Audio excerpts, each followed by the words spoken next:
So we gotta look at how that goes.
Hey y'all, what's going on? This is your man Sabir Aleem, and welcome to Daddy's Right Here Live.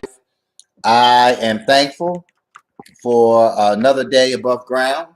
I hope you are too, because guess what? Somebody didn't get it. You've gotten it, so use it wisely. Use it wisely. Got in really late last night, was knocked out, rocked out. You know, I had to get myself together, and here I am, late, but I'm here. And I hope you are too. I hope you.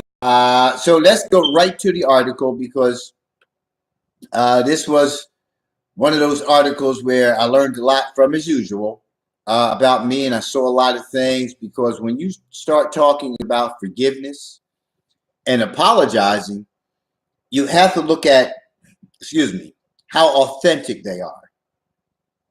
And not how authentic they are to the other person, but how authentic they are to you.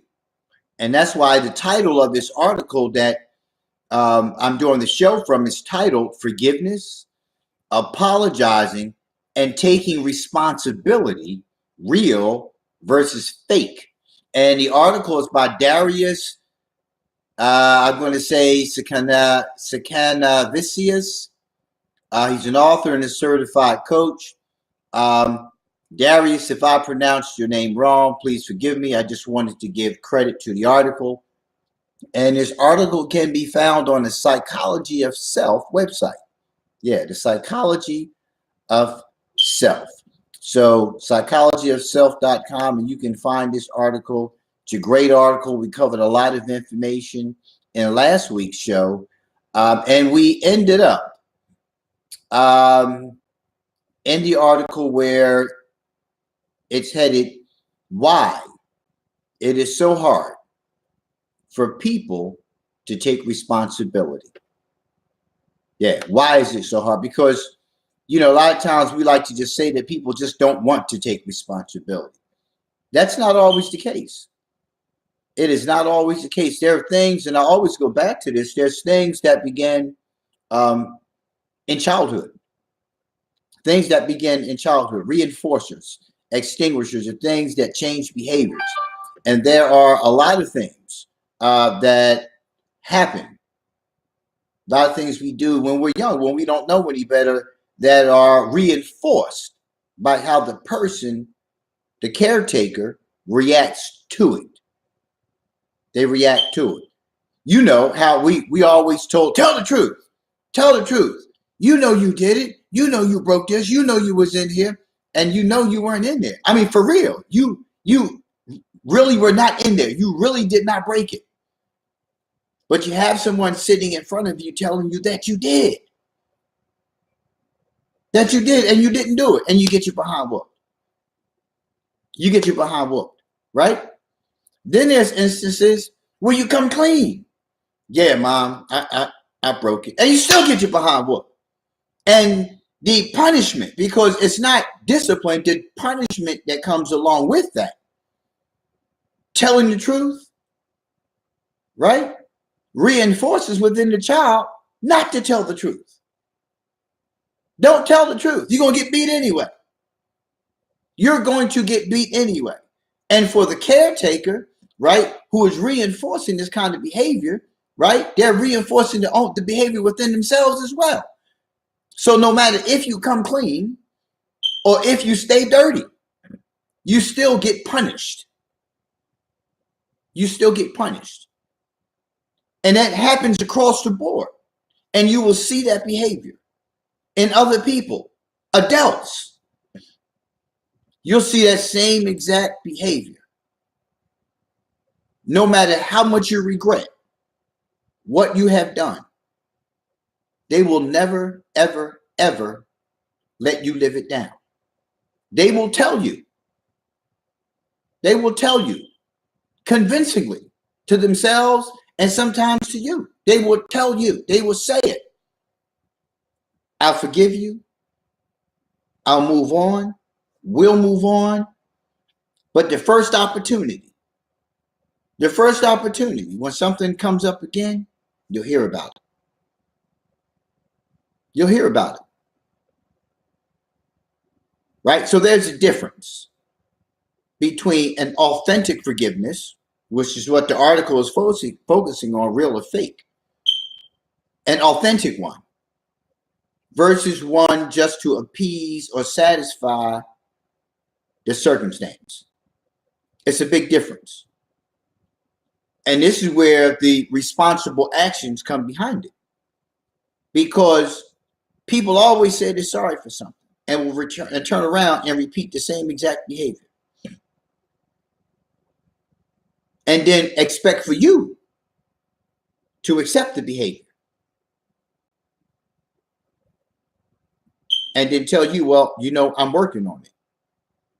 And then and when we hear I'm working on something, what we tend to do is we tend to fall back a little bit, allow the person to work on it, and never asking the question, what are you working on?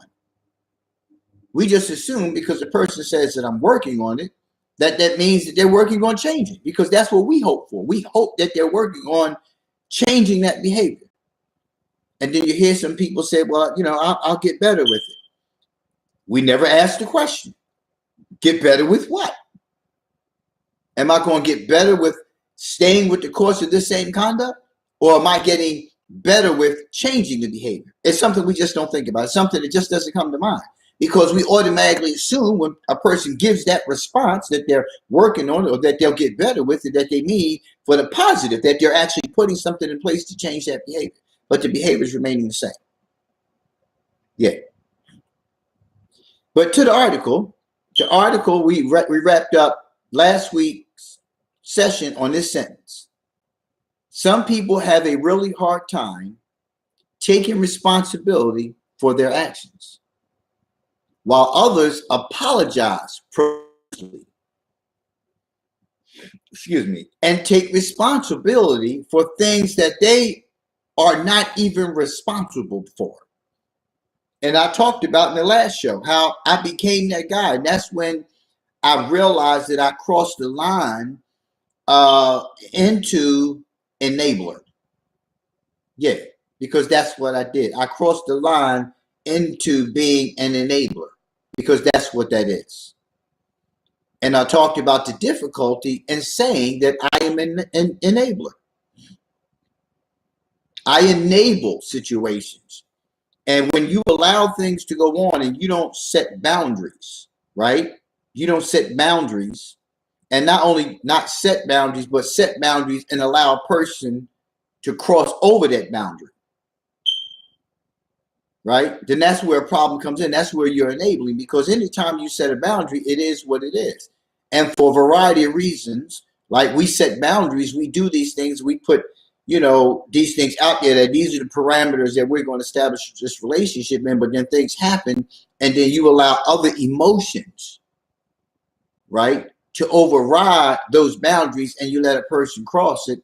And therefore you have established a norm.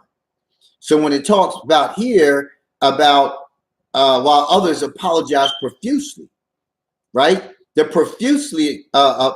profuse apologizing often comes on the heels of the other person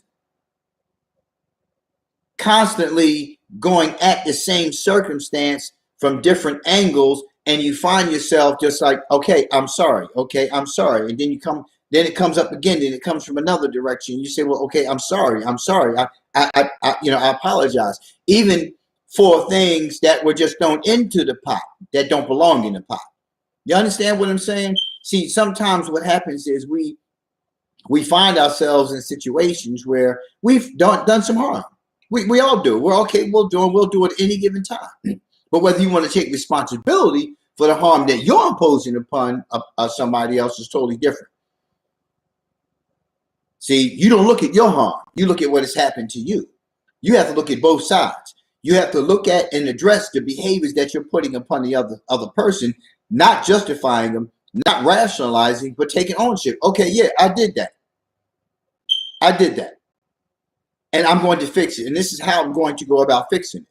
Not, well, yeah, I did that, but that's my issue. That's what I do. And I'm working on, I'm trying to get better. But then when it's me, you don't want to hear that from me. Like, yo, you just don't like it. It's outright no. It's outright no. You don't do that to me. And then you go on and on and on with it. And this is where this profuse apologizing comes in. Because the other person never lets it go. They tell you they do, but they're holding on to it. They're using something else, right, to use repeatedly against you. Like if I tell you that I apologize, I take action by not repeating that same thing. Doesn't mean I'm going to not do anything ever else in life. But I vow to myself first not to repeat the same thing. Right? But always apologizing, and sometimes that's a means of controlling a circumstance when you keep beating somebody over the head with the same thing. And this is where the profuse apologizing come in. And then the second part to the sentence was, and take responsibility for things that you're not even responsible for. Things you're not even responsible for. So again, it's a cycle. And until we start looking at cycles of behavior, right, that happen between us and others and us and within ourselves, because it's always a cycle. Everything is about a cycle. Every day you do something repetitively. It's a cycle for you. And this is how you do it over and over again. And when it's interrupted, look at what it does to you, right? It throws you off. But we don't take the time to interrupt cycles of negative behavior because that too throws us off. Make sense?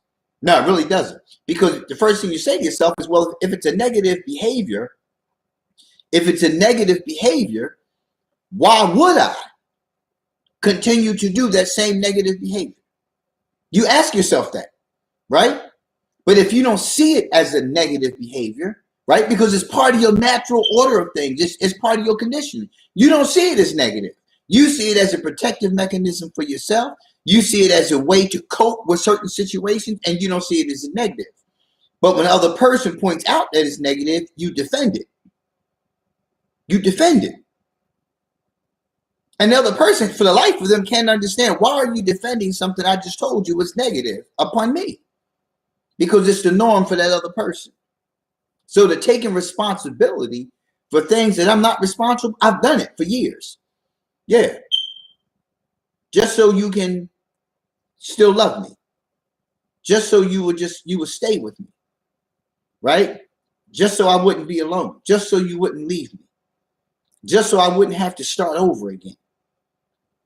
Just so I can hold on to the hope that I had that the relationship was going to work out. The same thing. The same thing. When you see people's reactions to what you do wrong, and when you see their reactions, right, when they do something wrong, right? And how you handle with their wrongness. They handle their wrongness like you did something to them.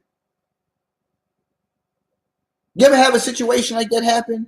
When something go on between you and another person, and clearly that person has crossed all kind of boundaries. They are violating your space in every capacity, as far as verbally or physically or both, right? And clearly say, oh, well, what's that? And it's their behavior. But your reaction to their behavior is what they focus on. They don't focus on their behavior. They focus on your reaction to their behavior. Therefore, you become the person that's wrong. Yeah, so it's a Jedi mind trick kind of thing. You arguing with a person, you trying to bring resolve to. See, listen, when we love and we care about people, or especially when we're in this relationship with a person, when we love and we care about a person, right? Right. The first thing we think, the first thing kind of lock in our minds is like we want to save the circumstance. Like, I love this person. Like, I don't, listen, okay, good. Yeah, all right, yeah, okay, I did it. You're right. Just to move on. But that's what you do. Right? But when you are wrong, the other person who is not willing to take responsibility, who is not willing to address their own stuff, will flip it around, and you will be finding yourself apologizing all the time, because now it's a norm. It's a norm now. But the whole problem with all this is when you stand your ground. When you stand your ground and you say, no, I'm not having it, then again, you're wrong. So do you stand your ground and maintain your own sanity, your own spiritual stability, right? Or do you yield to the other person just to keep them in your life? Because that's what ultimately happens. And now it's the norm. So when you address that behavior later, first thing it said to you was, you always accepted it. Now it's something different. What, you getting new? Was it somebody else? What's up? Yeah, that's how it ultimately goes down, right? So it goes on back to the article. It says both of these behaviors are not constructive. And that's what I've just been telling you about.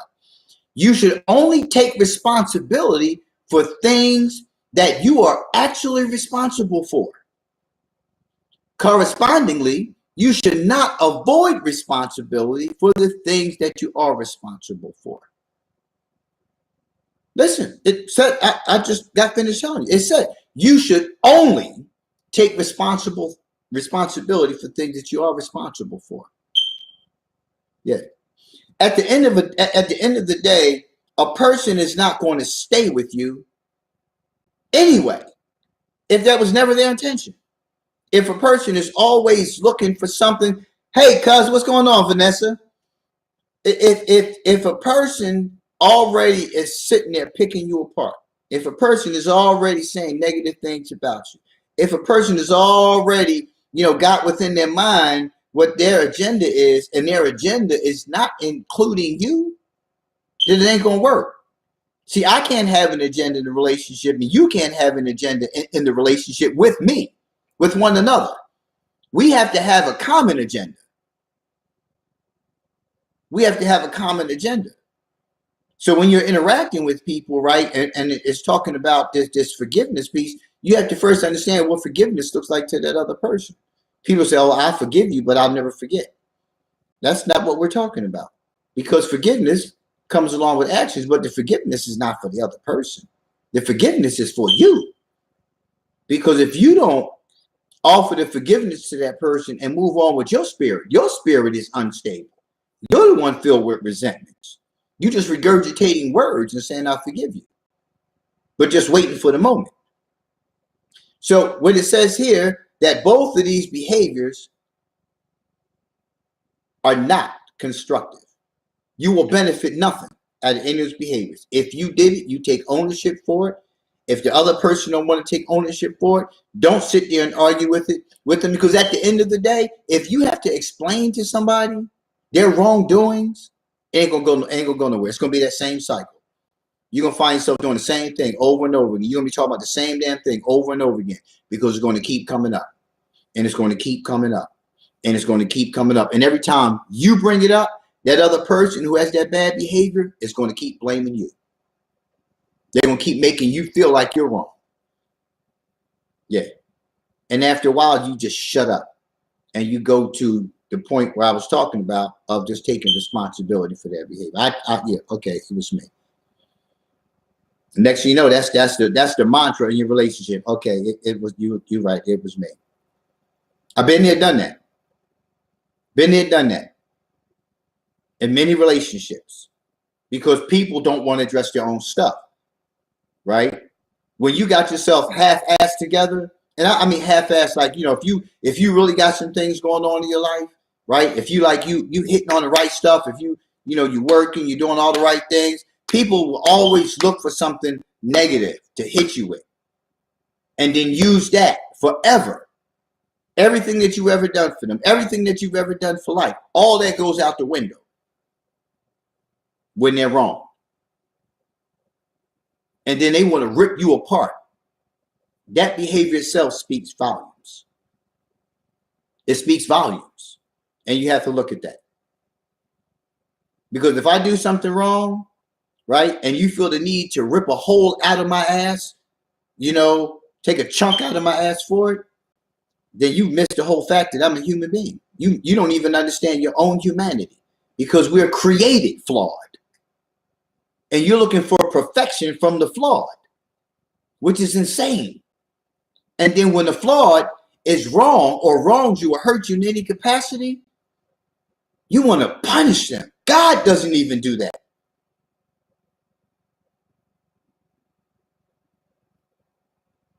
But you want to take that position.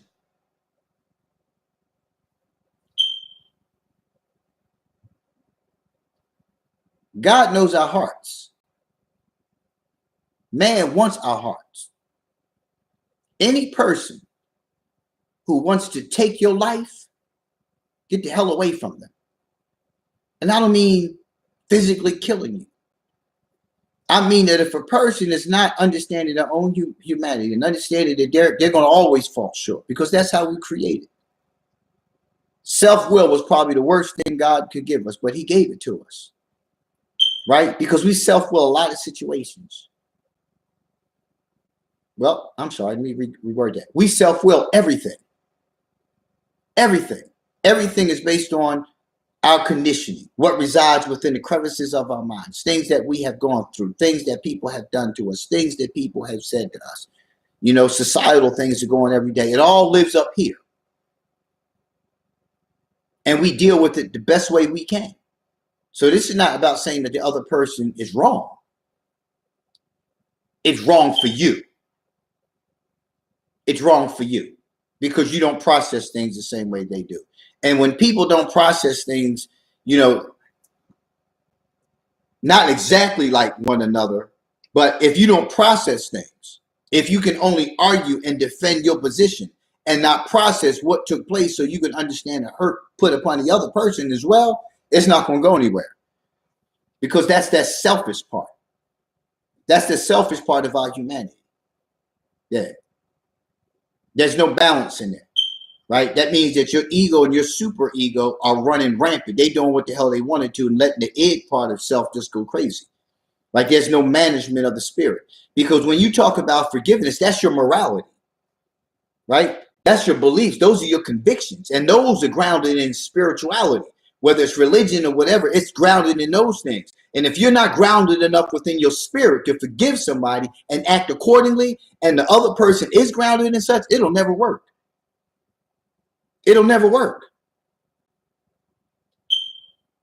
Because those of us who are grounded spiritually, right, who are in alignment with God, who are in alignment, you know, with our own humanity, right, we take responsibility. And sometimes we often cross the line, right, of enabler.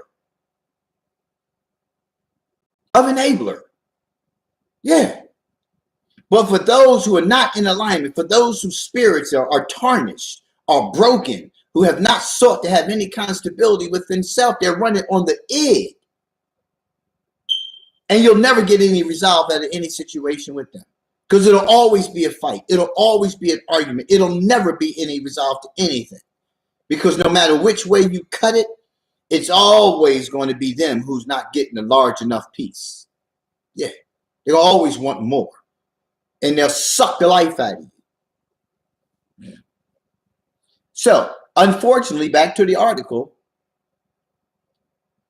many people come from an environment where they were either forced to take responsibility for things that they were not responsible for, or their caregivers didn't take responsibility for their own wrongdoings.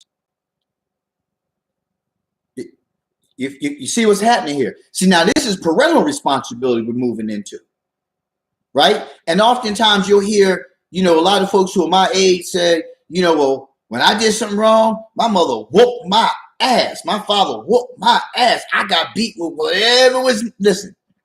whatever they could put their hands on. That's what we got our behinds whooped with. And people will talk so much about how that's what needs to happen to kids today. That's what they need. How did it work for you? How did it help your condition? What did it do to your spirit? How did it condition how you address situations with your own children, with others around you? It's talking about caregivers right now. I ain't talking about boyfriend and girlfriend, husband and wife. It's talking right here about caregivers. We're talking about an environment where one is forced to take responsibility for things that they were not responsible for. Yeah. How many of you have siblings and you've gotten blamed for something your sibling did, right? But because you weren't going to tell, right? Because you didn't want them to get a beating, you took the L, right? Not knowing you was going to take the L, but like, he said I did it. I'll holler at you later. But you get whooped for it. But then there were times when you stand there and profusely deny, adamantly deny, I did not break it. I wasn't even home. And still get beat. Still get beat. That's problem solving. See, and that comes into play in adulthood. When your parent can't even problem solve with you. When your parent believes that the only way that we can resolve this is through punishment, not discipline, because there's a difference, you will find yourself as an adult conducting your life in the same manner. And telling yourself, I'll never be like my mother. I'll never be like my father. And be just like them. Be just like them. Because the first thing you need to understand is how they got there. How did they get to the point in life where they thought this is what bringing about change in my behavior was going to get? How did they get there? That's what you have to look at. So when you talk about here is that unfortunately many people come from an environment where they were either forced to take responsibility, which is the first part, for things that they were not responsible for. The second part is, or their caregivers didn't take responsibility for their own wrongdoings. We get sucked into that Jedi mind trick thinking that because we're parents, we know every damn thing. Forgetting that living, right? We're what you would call a live document. We are alive. Therefore, we should be learning every moment of the day. That means we should be maturing. We should be becoming more wiser at certain things, right? But what often happens is we get stuck in that cycle of punishment, of making people pay, of being harsh, non-compassionate, unsympathetic when situations happen where it reminds us of another circumstance where somebody is wronging us. Even when your child does something wrong, you blame the child and tell the child, you should know better. I just said, you should know better. Out of those 4 words, how many of those words does the child actually understand that you just said? You. They don't understand what the word should means. They don't understand what the no means. They don't know what the better means. As an adult, you have come to develop an understanding of how those words are defined. But still, it doesn't mean you are using them correctly. So why do you expect for a child to understand those words and the full meaning of the statement you just made? What you're demonstrating is an inability to teach. But you want to be the parent. So you stand on, I'm the parent. I say what I want to say, do what I want to do. You're a child, you stay in a child's place, and guess what happens when you keep telling the child that? They stay in a child's place. The harm that you put upon them will stay with them for a lifetime into adulthood, and they will still be in a child's place, unable to bring resolve to things, always conflictual and always at odds with everything presented before them, because they're always striving to be right. They're always striving to be correct. They're always striving to protect themselves. And no matter what it is you say to them, they will always feel like you are wronging them. Yeah, that's what ultimately happens. So back to the article. It goes on to say, on top of that, many children are severely and routinely punished for not taking responsibility for something that is not theirs to take, making a mistake, or for doing something wrong as decided by the toxic authority figures in their life. Now, let me read that again. Making a mistake or for doing something wrong as decided by the toxic authority figure in their life. Now, I've already done shows on the toxic relationships, right? Here, it's speaking specifically to the caregiver, the toxic caregiver, the authority figure, who is the parent. You're toxic as the parent. You're toxic as the caregiver. What can you possibly give that child healthy if you're not taking anything healthy in? If you are so stressed out about your own life, if you are so miserable about your own life, if you're having such difficulty about your own life, how can you possibly give the child, let alone a boyfriend, a girlfriend, a husband, a wife, let alone try to give them anything? How can you give that to anybody when you don't have it? How can you give it to anybody when you don't have it? You can't. But you tell yourself, because another part of the condition is when you get 18, when you get grown, when you get your own place, you can do anything you want to do. You can buy what you want to buy. You can act any kind of damn way you want to act. No, you can't. Another misconception, some more misinformation coming from toxic authority figures. Because you teach what you can't do in my house as a child, but you don't teach what's appropriate to do in the house. And this is how you will want your house run too. You will want people to act this way in your house. You will want people to not put their feet up on your furniture. You will want people to clean their feet off before they came in the house instead of just walking through. You know, you will want these kind of things. You will want people to use such and such language because it's only appropriate. You can't, but you can't teach that.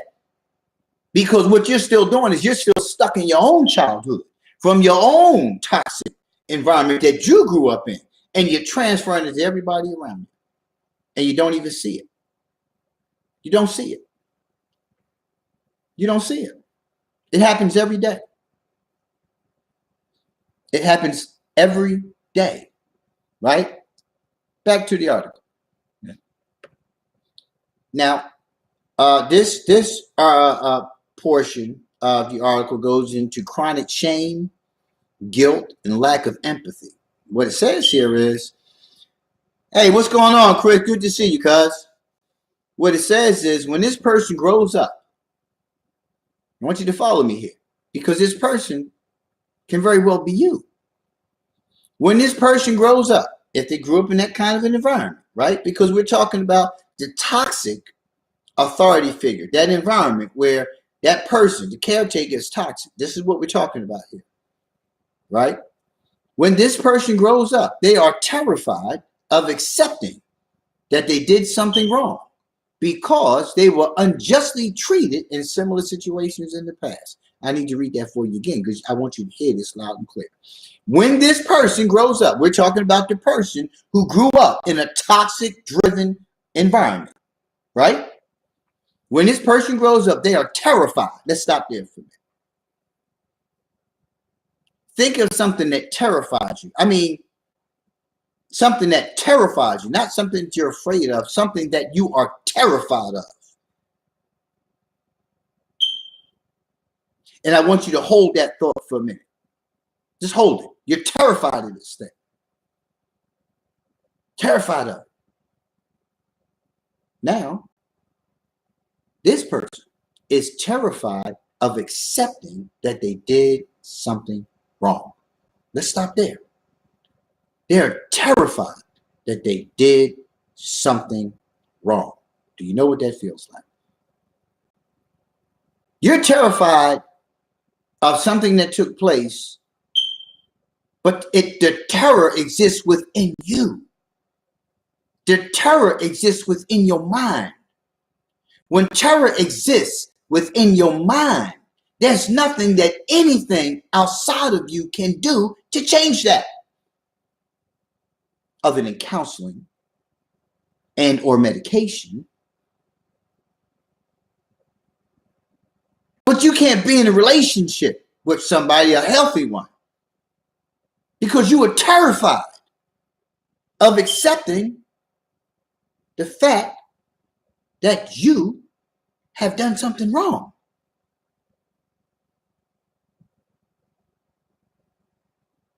Yeah. Let that marinate for a minute. The terror within.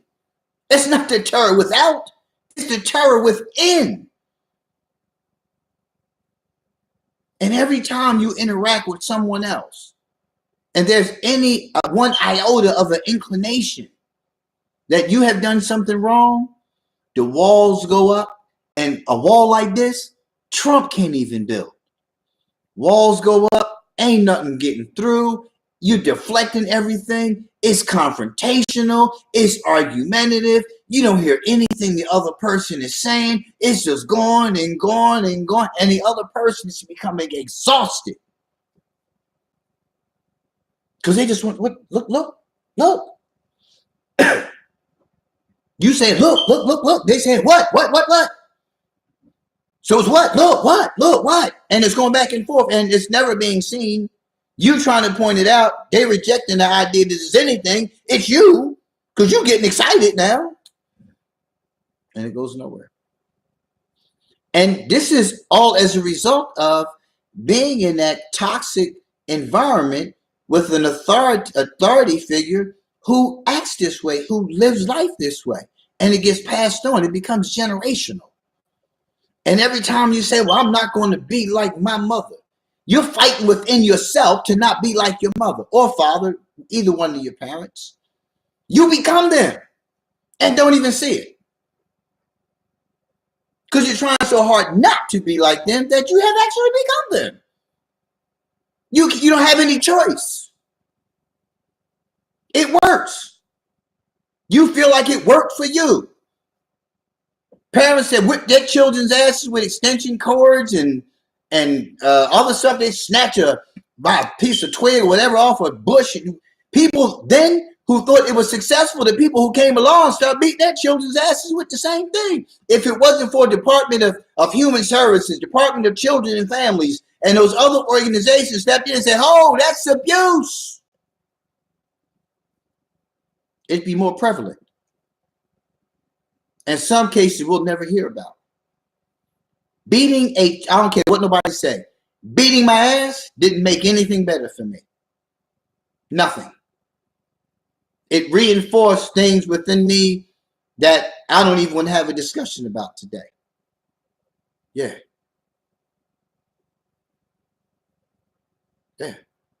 So when we look at substance abuse, when we look at substance misuse, substance use, when we look at homicides, the high rate of homicides among our kids, when we look at suicides, when we look at the high rate of suicides that are happening, when we look at all these things happening, we sure as hell better pay attention to ourselves. But again, I didn't do anything wrong. My child was hard-headed. My child didn't want to listen. I tried to talk to my child like this. And wonder why your child don't talk to you. Wonder why they're going to sitting in there talking to the child sitting next to them, the child who can relate. And they start conjuring up thoughts. We can just like get rid of all these damn people. We sick of them. Little Mike sitting there saying, yeah, especially that one. Yeah. And they begin to think that way. And next thing you know, they plotting and planning. And they just take one more event to push them overboard. But if the child could come home and talk to you, talk with you, and not be talked down on, not being talked to, talk at rather, right? You want to talk to, you don't want to talk at. But as long as we continue to be punishing with our tongues towards our children, we will always put that divide between us and our child will always go somewhere else to seek guidance and help. But you want to convince the child, I'm the parent, I'm the one who loves you, I'm the one who bore you, I'm the one who's going to give you right guidance. But so far, there's no evidence of that. That's why I'm going up the street to Miss Mary's house and talking to Miss Mary, because I can't talk to you. But again, you won't acknowledge that wrong because you just want to tell the child, you see, that's what's wrong with you kids. We go back to that all the time. That's easy. That's easy. But that's what happens. That's exactly what happens. Because we want to keep saying, I am the adult. I am the parent. Listen to me. Are you listening to you? That's the question. Are you listening to what others are telling you? No. Listen to what I'm saying, folks. This don't go away. This conditioning exists. It's destructive. It's counterproductive. You will never get anywhere in a relationship like that. It will ultimately meet its end. Whether it's a day from now, a week from now, a month, a year, whatever, it will ultimately come to its end. And funny thing is, relationships like that tend to have those kind. You have an enabler and you have one of those other folks. That's how it is. Because the enabler is seeking to heal. The enabler is seeking to help. So a lot of times you'll find yourself in those situations where you're trying to help a circumstance, but you're getting hurt by it. And you've been hurt by it, the same circumstance before, but you gravitate right back to it. That's what happens when you have toxic conditioning in your environment. You go back, you gravitate back towards toxic people because that's what you're used to. Even though your heart doesn't want that. Even though in your mind, you've already had that experience. You don't want that again. For some reason, we continue to gravitate back toward toxicity. And we can spend time, years healing, and go back to a toxic situation. And it was like riding the bike. You never got off the bike. It's the norm all over again. You're back into the flow all over again. Yeah. Back to the article. Here, oh no, we didn't get that. Let me go back. So treated in similar situations, we talked about that. So as adults, people like that tend to avoid and deflect responsibility, sometimes to the degree of severe narcissism and sociopathy, where they don't even see others as human beings. Ain't that deep? So they don't even see others as human beings. You know what they see? They see situation. They see circumstance. That's all they see. They don't see you as a person. And what I mean by it's not like they're not like crazy. Narcissism and sociopathy combined don't make for a good mix. But that's what ultimately happens. It's like it's no longer about the person, right? It's about what presents to them as an issue. And that's all they focus on. They focus on circumstances. They focus on issues, right? You know, many of us have heard the term like not the person, like not what they do. Well, when you put narcissism and sociopathy together, what happens is it's like not what they do, not like the person, right? Don't like the person, right? You turn around and you put a label on a circumstance, and every time you see that person, it's a circumstance. So you never see the person. That's why I always tell clinicians, like, stop judging, Mrs. Splivengate, about his behaviors, as being a person. He's still a person. You got to address the behavior. You don't address him. Because once you put a label on somebody's head, that's all you're ever going to see. You never see the person. Well, that's what happens in these situations. right? You got all these labels they put on you because that works for them. And every time you say something, they on it. They're on it. Because they have already judged you. Because you have wronged them. And it never goes away. Believe what I tell you. It's been my experience. It never goes away. When a person has this kind of conditioning, every time they interact with you, they are always interacting with you from a perspective of, I am not going to let this person tell me that I did something wrong. Every time they tell me I did something wrong, I'm going to argue and defend it. I'm going to deflect. Every time it even looks like they're going to say something, I'm going to go right into argument mode. It happens automatically, man. They will never see you for anything other. They'll see you for what they want to see you for. They'll see you for what they want to see you for. Oh, they can love you to death. There's no doubt they can love you to death. Oh, love is not the question here. It's just like Tina said, what's love got to do with it? Love ain't got a damn thing to do with it. Because a lot of people love each other, but it's toxic love. It's still love. It's toxic love. And until you remove the toxins from that love, eventually it'll begin to come out. You ever put them pads on the charcoal pads on the bottom of your feet, take them things off and see all how black they are, right? And it's supposed to be the toxins coming out of your body. Well, just imagine if you could just like peel your skin back and you can see those toxins. Just imagine that for a minute, right? Those situations never get healthy, man. Unless person goes through counseling, unless they get some help. It will never go away. It will always be that way. It will always be that way.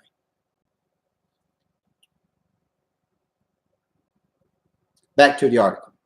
Here, toxic shame and guilt and a lack of empathy cause people to avoid responsibility, sometimes at all costs, for doing something wrong. I want you, because let me take you back here. Here, it says, and chronic shame, guilt, and lack of empathy. Here, toxic shame. Toxic shame. Toxic shame originated as a child, right? In an unhealthy, toxic, authoritative person, an authoritarian, toxic leadership style of environment. In other words, the person who was in charge, the leader of the pack, right, was so toxic that they tainted the whole environment. Even their spirits. So everyone that lives in that environment is toxic themselves. And because what they have been convinced of about themselves, right, they have this toxic shame. They're ashamed to do anything wrong. They're ashamed. And that shame, right, goes a long way. Because these people, right, with this condition are also overachievers. Yeah. Because their whole intent is to always do things right and tell themselves that they're doing it right. They're not doing anything wrong. They're doing it right.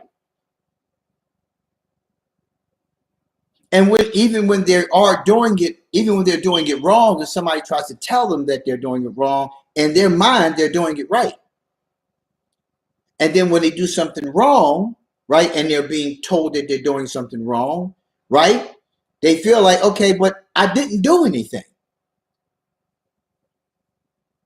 Again, because the belief system is I'm doing everything right. I'm trying so hard to do right.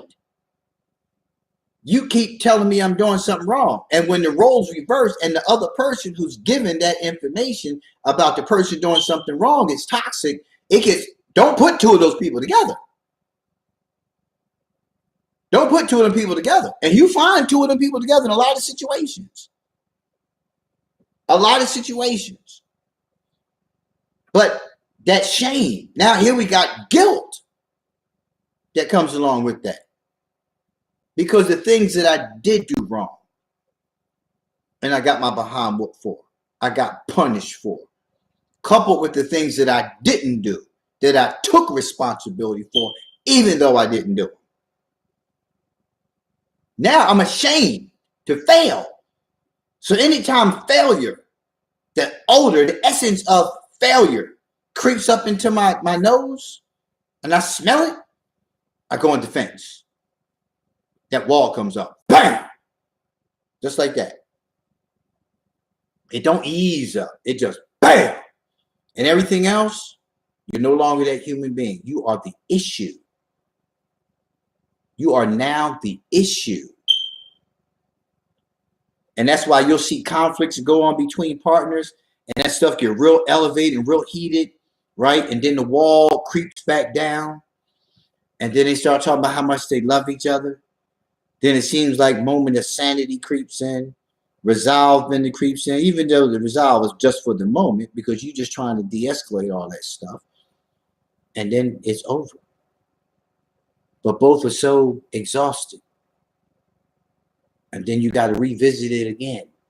And it gets elevated again. And each time it gets elevated, it becomes more and more toxic. And not only does it become more and more toxic, it creates more and more of a circumstance of domestic violence. Then that's a whole nother cycle that it enters into. We fight, we beat the crap out of each other. We call the police. The police is here every other weekend, right?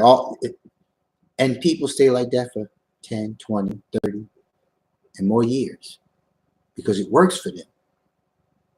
Because they feed off of each other.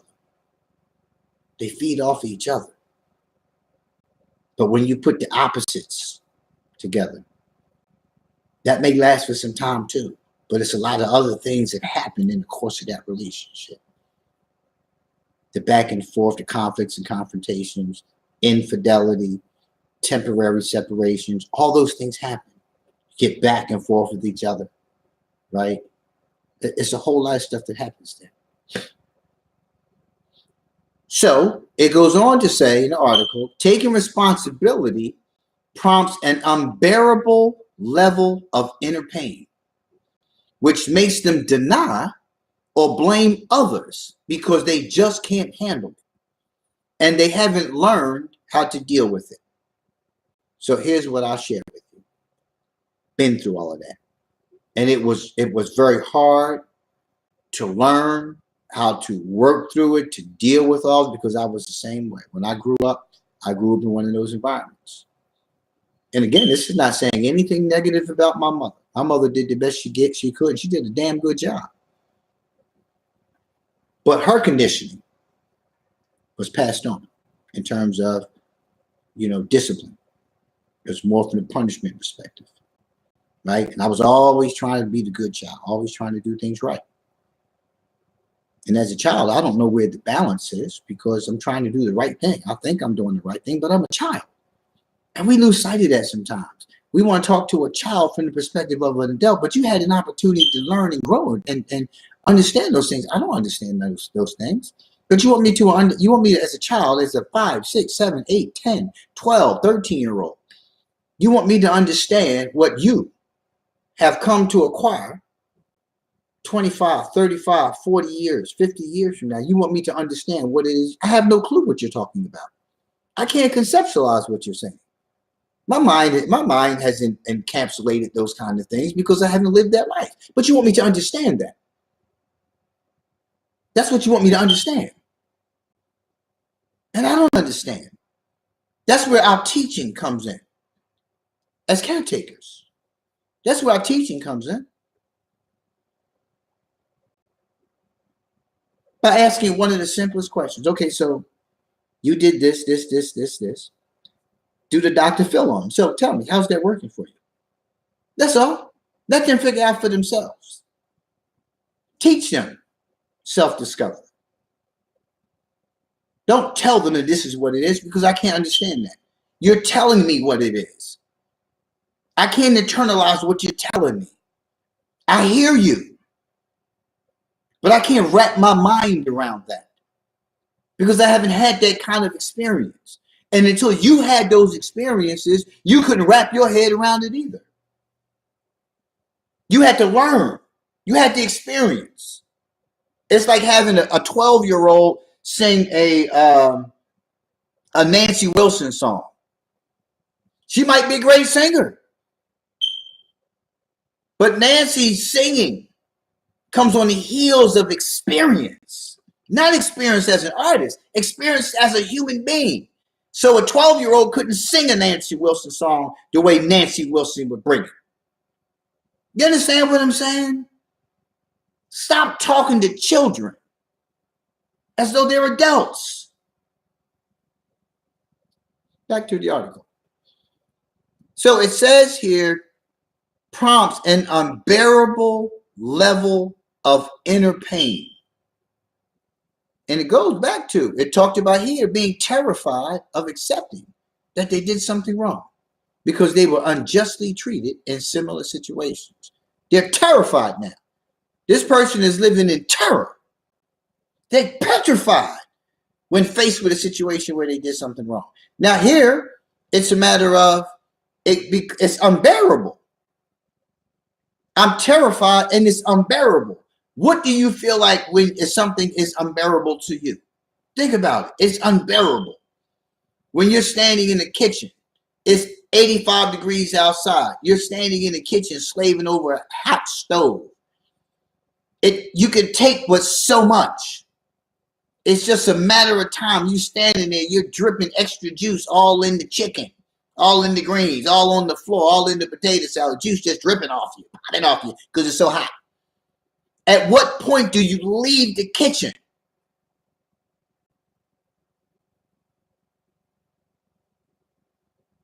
Leaving the kitchen is much different than being in a situation such as this and feeling like it's unbearable. And here you are in a circumstance. So what do you do when it's unbearable? When you're standing before someone and these emotions are elevating within you, what do you do then?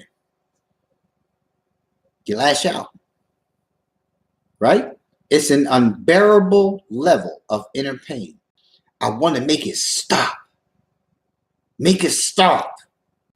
And if a person is in front of them, making it stop may mean socking you, may mean shooting you, may be bringing bodily harm, physical harm to you in some capacity, right? Emotional harm upon you. Harm upon themselves because it's unbearable. It's unbearable. And it goes on to say, which makes them deny or blame others because they just can't handle it. Let me say this again. Makes them deny or blame others. And it usually happens in twofold. They act out. You tell them about how they just acted out. They deny it. They tell you it's you. That's exactly how it goes. That's exactly how it goes. Take it to you again. Take it to you again. They deny it, right? Tell you it's you. And then it goes back to the previous paragraph.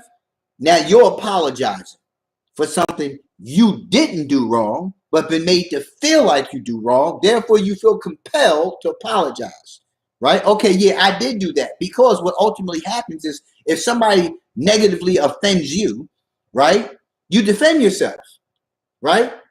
And in defending yourself, especially to a person who is toxic like that, who doesn't want to take ownership responsibility for theirs, you're frustrated, aggravated with the fact that they won't do it. So you react back.